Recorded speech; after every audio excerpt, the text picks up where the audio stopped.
Look at the board, 5th class children. Let us learn some language skills.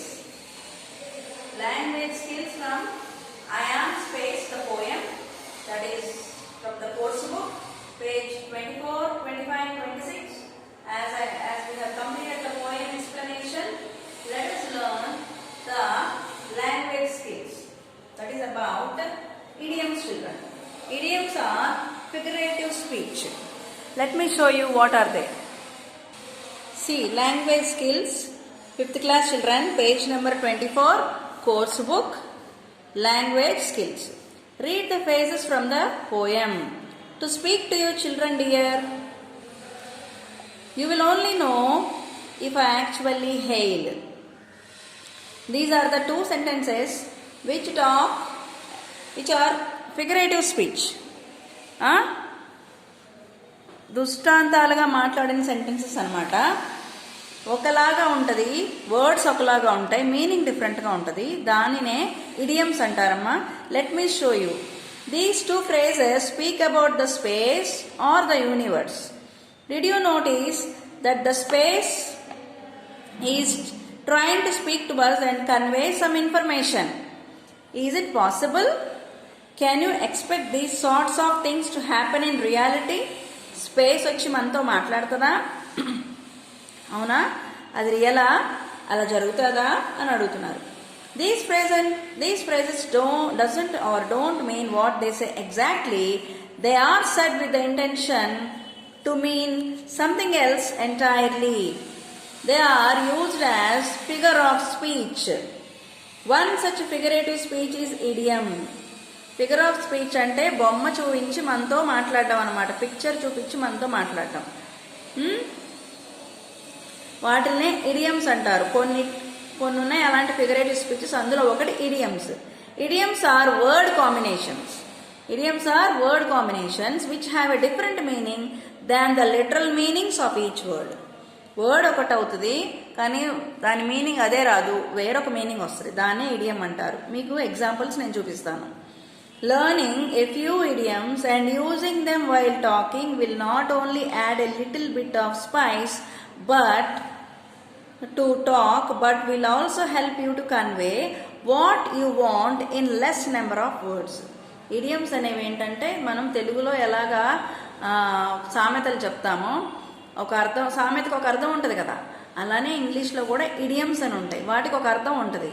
అది మనం ఆ meaning వచ్చేటట్లు మాట్లాడతాం. ఫర్ ఎగ్జాంపుల్ తెలుగులో మనం అంటాం కదా, మాటలు కోటలు దాటుతున్నాయి అంటారు.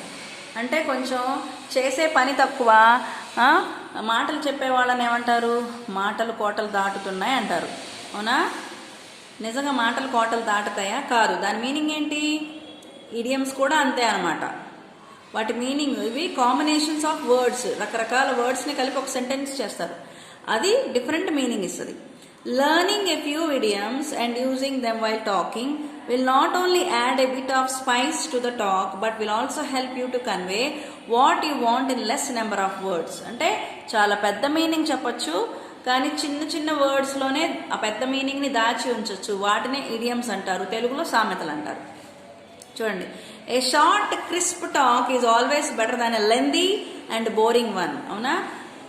ఎక్కువగా మాట్లాడి పెద్ద పెద్ద మాటలు మాట్లాడేదానికంటే చిన్న చిన్న వర్డ్స్, తక్కువ వర్డ్స్ మాట్లాడుకుంటే క్రిస్పీ టాక్ అంటారంట దాన్ని.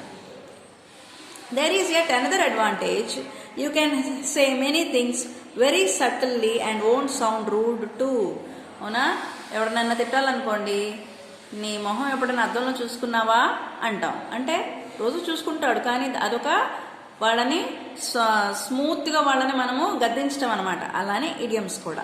Okay, let us see some examples children. Few common idioms we can use daily are as follows. Idiom, దాని మీనింగ్, అలానే దాన్ని యూజ్ చేసి ఒక సెంటెన్స్. అది ఎలా సెంటెన్స్లో యూజ్ చేయాలో ఇక్కడ ఇచ్చారు. చూడండి, first one, going the extra mile. Going the extra mile అంటే ఏంటి? Going out of the way to help someone. అవునా? ఇప్పుడు మనం రోడ్డు దాటుతున్నాము, ఒక గుడ్డివాడో లేకపోతే ముసలివాడో వచ్చారు, మనకు టైం అయిపోతుంది, మనకు స్కూల్కి టైం అయిపోతుంది, లేట్గా వస్తే తిడతారు, అయినా కూడా మీరు వెళ్ళి హెల్ప్ చేసి ఆ గుడ్డివాడిని రోడ్డు దాటించారనుకోండి, దాన్నే ఏమంటారంటే going out of the way to help someone. మనకు అవసరం ఉన్నా, మన పని టైం లేకపోయినా మనం ఎవరికైనా హెల్ప్ చేసామనుకోండి, దాన్ని ఏమంటారంటే గోయింగ్ ద ఎక్స్ట్రా మైల్. ఇక్కడ సెంటెన్స్ యూజ్ చేశారు చూడండి. Being a selfless person my uncle goes an extra mile always. మా అంకుల్ ఉన్నారు, ఆయన సెల్ఫ్లెస్, సెల్ఫిష్ కాదు, సెల్ఫ్లెస్. ఆయన ఏం చేస్తారంట, ఎప్పుడు ఒక ఎక్స్ట్రా మైల్ వెళ్తారంటే ఒక ఎక్స్ట్రా మైల్ దూరం నడుస్తారనా? కాదు. ఏం చేస్తారు, ఎవరో ఒకరికి హెల్ప్ చేస్తూనే ఉంటారు, తన స్వార్థంగా ఉండరు అని చెప్తున్నారు. Next, give me a hand, meaning help me. ఇది idiom. Give me a hand, help me. I don't think I can do it all by myself, can you please give me a hand. మనం అంట నేను అన్ని నేనే చేసుకోలేను, నాకు చేయిస్తావా అంటే చేయి తీసిమ్మనా కాదు, ఒక హెల్ప్ చేయమని అర్థం. తర్వాత zip your lip. Zip your lip అంటే బీ క్వైట్, అంటే ఎక్కువ మాట్లాడవద్దు అని చెప్పడానికి ఏమంటాము, షటప్ అంటాము. ఈడియంలో ఏమనొచ్చు, zip your lip. When we're not sure of something it's better to zip our lip. దేని గురించైనా మనకు తెలియనప్పుడు మాట్లాడకుండా ఉండటమే మంచిది. సో అలాంటప్పుడు ఏం చేయాలంట, జిప్ యువర్ లిప్. ఇది ఒక idiom. Next, raining cats and dogs. Cats dogs వర్షం పడతాయా? క్యాట్స్ వర్షం పడినప్పుడు నీళ్లు పడతాయా? క్యాట్స్ డాగ్స్ పడతాయా? సో దీని మీనింగ్ ఏంటి, రైనింగ్ హెవీలీ. వర్షము పెద్దగా పడుతుంది అనుకోండి, పెద్ద పెద్ద సౌండ్స్ వస్తున్నాయి, అప్పుడు ఏమంటారు ఆ సౌండ్స్ని, raining cats and dogs. Life in Chennai came to a standstill when it rained cats and dogs for a week. Okay, చెన్నైలో వర్షం పడినప్పుడు మేము అక్కడ ఎక్కడికక్కడ ఇరుక్కుపోయాము, ఎందుకంటే it rained cats and dogs for a week. Fingers crossed.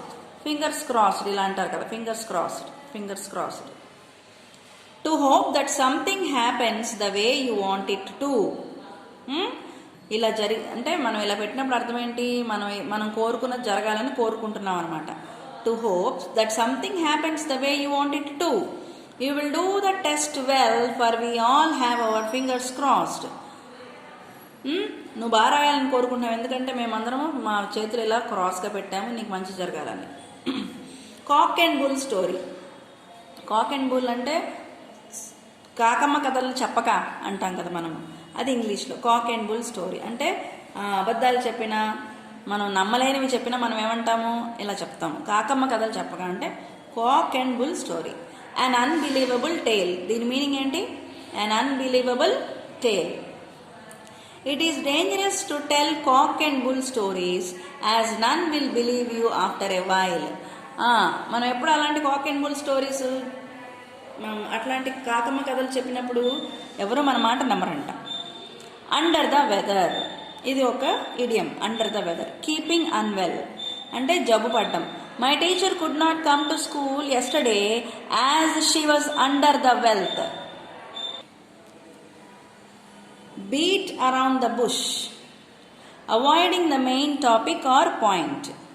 అంటే అసలు విషయం మాట్లాడకుండా ఏదేదో చెప్పడాన్ని బీట్ అరౌండ్ ద బుష్ అంటారు. చూడండి, don't beat around the bush, tell me what you want exactly, set the principle. ఇప్పుడు మీకు ఏదైనా మనీ కావాలనుకోండి, మీ డాడీ అరుస్తారు, మీ మమ్మీ అరుస్తారు అనుకుంటే మీరు ఎలా అడుగుతారు, అమ్మా నేను మరి అని ఏవేవో ఫస్ట్ మనం ఏవో చెప్తాము. మనం ఫస్ట్ అడగాలనుకున్నది ఏంటి, మనీ. కానీ అడగడానికి మనకి భయం వేసినప్పుడు వేరేగా మాట్లాడతాం, ఆ లాస్ట్లో అడుగుతాం. దాన్ని ఏమంటారంటే beat around the bush. Avoiding the main topic, అసలు టాపిక్ మాట్లాడడం, వేరేవేవో మాట్లాడతాం అంట. ఇక్కడ సెంటెన్స్ ఎలా యూజ్ చేశాడు, do not beat around the bush, tell me what you want exactly. నీకేం కావాలో చెప్పు, ఏదేదో చెప్పొద్దు, set the principle. Last one, burn the midnight oil. Meaning ఏంటి దీనికి, the work late into the night. Burn the midnight oil అంటే late nights work చేయడం, అంటే రాత్రి అయినా ఇంకా అలాగే వర్క్ చేయడం. Some students burn midnight oil just before the exams. అవునా, కొంతమంది ఎగ్జామ్స్ ముందు రాత్రి కూర్చొని, ఇంటర్మీడియట్ అక్క వాళ్ళు ఏం చేస్తారు, రాత్రి అంతా చదువుతారు. దాన్ని ఏమనొచ్చు, burn the midnight oil. Some students burn midnight oil just before the exams. What is the meaning, to work late into the night. Night అయిపోయినా వర్క్ చేసుకుంటూ వెళ్ళిపోతూ ఉంటే దాన్నే burn the midnight oil. Now you understand, children, what is an idiom and its meaning and how it should be used in a sentence. ఇవి use చేసుకొని మనం language అంటే చాలా క్రిస్పీ టాక్, అంటే చాలా easy talk and at the same time interesting talk మనం చేయొచ్చు, interesting conversation మనం చేయొచ్చు అనమాట. Let us meet in the next video. 2 more pages are there. I have to explain these 2 also. Let me explain the next video, children. Good time.